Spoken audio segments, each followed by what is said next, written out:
I set the pace when I'm running. Hello and welcome back, baseball lifer, aka Walter Beede. Thanks for joining me tonight. We are going to be discussing something that is of significant importance to the vast majority of parents that have student athletes involved with youth baseball. I want to preface a few things and let some parents as well as student athletes that find their way here to this particular video understand a few important things. First, I'm a parent. I've lived this as a dad. My sons are now 31 and 29. Two, I was a college head coach for 7 years. Prior to that, I was a high school head coach as well as an American Legion head coach. I've coached in the travel ball circuit for over a decade. I know what it looks like. I've lived it. I've been involved with it as a parent. So I'm simply going to share my thoughts, my opinions. I want to make sure I make crystal clear. These are my thoughts and my opinions. I am certainly not going to paint a canvas with a broad brush and assume that every travel team operates in a certain methodology or they have certain business practices. Every single organization is different. The vast majority of travel baseball organizations at the older age levels play a significant role in the development of student athletes. I want to make that clear. We're going to talk about when travel baseball and why travel baseball here tonight. And in future episodes, I'm going to dive a little bit deeper, but I don't want to bore people and rattle on for over 20 to 30 minutes on this topic. When to enter travel baseball. I am not a proponent in any way, and I have friends that own travel organizations, and they make an awful lot of money, and their livelihood largely depends on the youth programs from the ages of 6 through 13. And that's what we're going to talk about here tonight. And I want to make sure that you understand my opinion is something that I lived. In other words, I'm not telling you what I think and didn't do this. I lived this. My sons did not play travel baseball until the age of 14. They played Little League. They played local American Legion baseball. Now, the general consensus is that Little League, rec ball, Dixie League is not competitive enough. It's not well coached enough. Well, I'm going to kind of come at this from a couple of different perspectives. First of all, as a parent, I want you to put your thoughts into the mind of your child as a 6 through 13-year-old. Let's start specifically with 6 through 10-year-old. This is the time of life for Santa Claus, for Halloween, trick or treat, Easter bunny. This is the time to believe and dream in becoming anything and everything that you want to be as a child. It's about being with friends. It's about riding bikes. It's about playing other sports. It's about fishing. It's about ice cream after games. Sit and listen at a 6-year-old through 10-year-old, 6U, 7U, 8U, etc. Listen to all of the screaming. But now think about what your child is feeling in that moment. Now I want to talk about the biggest topic, which is costs. There's no such thing as lessons for a 6, 7, 8, 9, 10-year-old. There shouldn't be. That's not how a child should learn. Would you give your 6 through 10-year-old an SAT tutor or a ACT tutor? You probably wouldn't, because they haven't even finished with their basic math, basic English. Basic athletics are learned through simple repetitions, most importantly, through peer repetitions. We have somehow become brainwashed to think that younger athletes are going to be hurt by a 6-year-old will be hurt by an 8-year-old. An 8-year-old will be hurt by a 10-year-old. Let's think of the sport as a whole at the older levels. High school, college, American Legion, Babe Ruth, they're all played with different varying age groups. But yet the business model of youth baseball We go 1 year at a time. And that's largely due in part because it makes a business more money. Parents, you must stop the insanity. Take control. Understand there's no such thing as a lesson to learn how to hit as a 6-year-old. There's no such thing as a lesson to pitch as a 6-year-old. We don't need to worry about breaking balls and things of this nature as a 7, 8, 9, 10-year-old. We don't need to do those things. We need to learn how to make contact with a ball with a round barrel bat. We need to learn how to catch a baseball with a leather glove. We need how to teach young children how to throw a baseball to their partner, whether it's you as a parent or a friend or potentially a teammate. That doesn't require money, but it does require time. Time with you as a parent, time at a playground, time in the neighborhood with friends. Young athletes grow and learn by watching and emulating and doing. Repetitions will always lead to retention. The business wants you to feel in fear. It also wants you to be inferior. And this is really a source of irritation for me personally, because children don't know what position they want to play at 6 through 13. They don't know if they're going to become a pitcher only. They don't know if they can or cannot switch hit. They have to learn how to do it.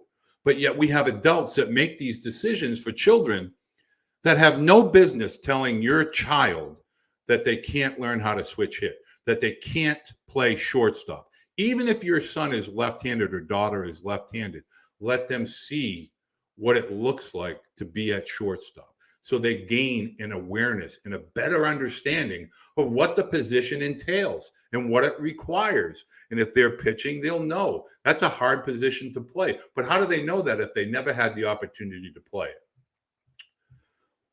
My thoughts on the whole business of youth baseball as a collective whole, not based on individual instructors or teams, is that they prey upon parents' lack of knowledge, lack of understanding, but most importantly, the fear that they put into parents' minds. For instance, why do you think everybody thinks Little League is done, it's over, it's no longer a viable entity as it once was during my era?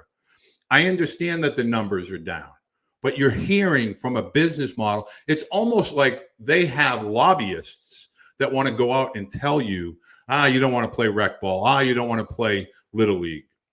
Ask yourself this question. Could you, as an adult, play 6 baseball games in 2.5 days? Could you really do that? But yet we ask 6 through 13-year-olds to play a game on Friday, a doubleheader, possibly 3 games on Saturday, a doubleheader, if not 3 or 4 games on Sunday.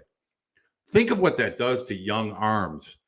Think of the intensity and anxiety that children have trying to learn the game of baseball. So many parents come at me and say, my sons are losing their desire to play baseball at 13 and 14.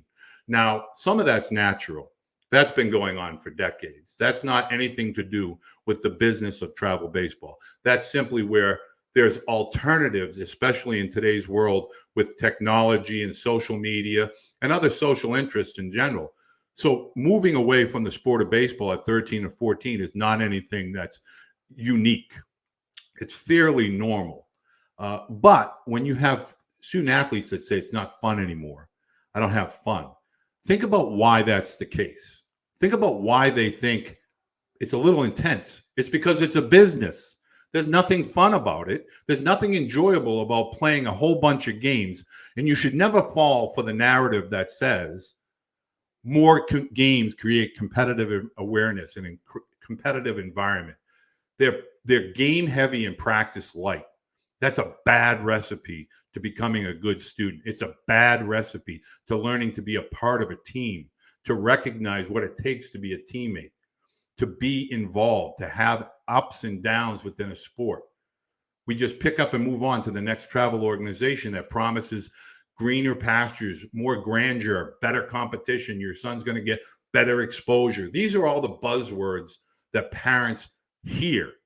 But the reality is your children are simply being used to make a living for the vast majority of these people. Educate yourself. Become aware of what is in your son's mind. Where does he want to take himself within the game? How badly does he want and aspire to play at the high school and college level? Think of the numbers. 2.5 to 3 million players will play youth baseball in the United States from the ages of 6 through 12. From the ages of 13 through 18, that number gets reduced to approximately 500,000. In college baseball, in total, NCAA, NAIA, JUCO levels of baseball, only 35,000 athletes collectively play college baseball. So think about that. Think about the great reduction of numbers. So all of these student athletes that are playing travel baseball with the images and the allure of being opportunities to play in college and potentially major league or get drafted, the numbers simply don't fit the narrative.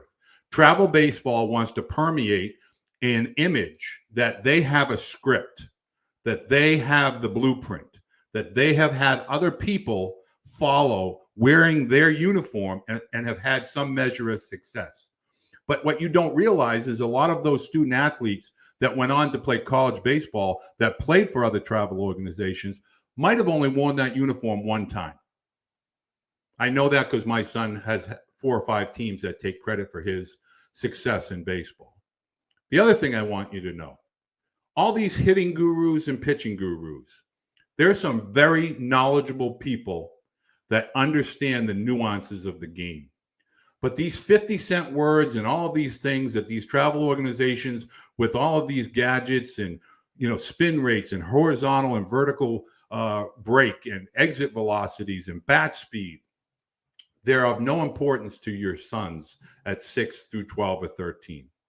How do I know that? When I was 6 through 13, I was the single worst player in the league. I was the last player picked. I know lots of student athletes that I could name here today that I've worked with that did not play an inning of high school baseball, and this is a fact, and went on to play in college and went on to play in the Cape Cod League, which is the most prestigious summer league in the country, and didn't play a lot of high school baseball, never played an inning of travel baseball. But yet we are led to believe that the path to success, the path to all of your son's dreams coming true, is through the platform and the vehicle of travel baseball. It's simply not the case. At 6 through 13, your children should be introduced to the sport. They should be taught how to play catch properly. They should be taught the nuances of the sport, 3 outs per inning, force play, tag plays, cutoffs, relays, simple parts of the sport that can be taught at younger ages by volunteers and former major leaguers alike. I was never coached by a big league coach. The best coach I ever had in my life between the ages of 13 through 15 never played a day of college baseball. Taught me more than I could ever comprehend, and I passed that on to my sons who both played at the collegiate level. Lessons. They give a false sense of security to student athletes at the younger ages. The game is not that easy. It cannot be auto-corrected with a 30-minute or 45-minute lesson. It simply doesn't work that way. I want parents to understand the singular purpose of this channel is to help educate you, to help bring you to an awareness that can not only save you time, but money. Many of you feel overwhelmed. I get hundreds of tweets and direct messages and comments and emails saying, I don't know what to do. My son is in the 9th grade. My son is in the 8th grade, and we don't know what to do. We're going to continue on this topic, but I want to make one final point. Think about all of the people that are telling you what your son needs. He needs better competition. He needs to be in a much stronger environment with regard to surrounding him with teammates that are of equal abilities. You can control that, but you can't control the competition. You don't know what the competition is going to be like. Nobody can control the competition. The number one thing that youth baseball has to return to is more organic and less organized, plain and simple. And I am going to be the voice that delivers this message for as long as I possibly can. And I'm going to inform as many parents as I can for as long as I can. So that's it for this particular segment. This is going to be segment 1 on this particular topic. The next time we're going to get into when does travel ball really need to be a part of your student athlete's life, at what age, what skill set should he display in order to play at some of these higher levels, what type of travel team do you want to play on, do you want to be local, do you want to be regional, do you want to try to be national, and why? I will answer those questions in segment number 2, which will come up later this week. So be sure and leave comments down in the section. I want to hear from people. I want to challenge people that disagree with me. I'm happy to discuss, go back and forth. I don't fear that. And I know this is going to aggravate a few people that are friends. But my point to this whole process of this channel is to simply educate and create awareness, and also a counter narrative to the narrative that is currently out there. It is a mess, and it is not what parents are led to believe that it is. Thank you for joining me. I'd love for you to subscribe. I'd love for you to share this channel with those that you feel would benefit from it. And again, please comment below. Let me know what your thoughts are or what your questions are. Until next time, thank you very much. Look forward to joining you again while we talk travel baseball. Thank you.